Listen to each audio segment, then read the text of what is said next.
Hello, I'm going to demonstrate work. Work is equal to force times distance. Here I have an object. We can think of it as a load of coal. And I'm going to apply a force to this object through this string. And I have a scale here I can put in the system to measure the amount of force. The scale is calibrated in newtons. And so I'll exert a force of so many newtons in pulling that object along this surface. I'm going to move the object a distance of 1 meter, and let's see what the force registers.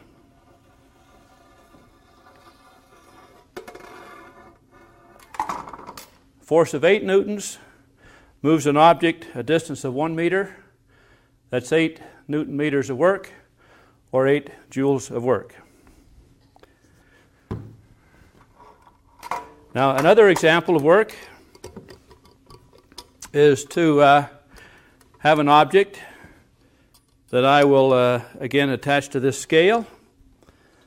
This time I'll lift the object vertically through a distance of 1 meter. How much does this object weigh? It's 1 kilogram, weighs 9.8 newtons. We can call it 10 newtons.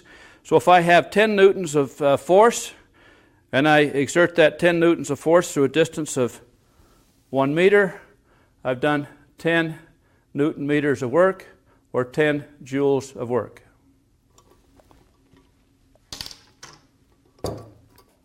Here I have a 16-pound bowling ball. I'm going to raise it through a distance of 1 foot. And if I lift this 16 pounds through a distance of 1 foot, then I've done 16 foot-pounds of work on the object. If I lift it through a distance of 2 feet, do twice as much work, or 32 foot-pounds of work on the object. Again, work is equal to force multiplied by distance moved.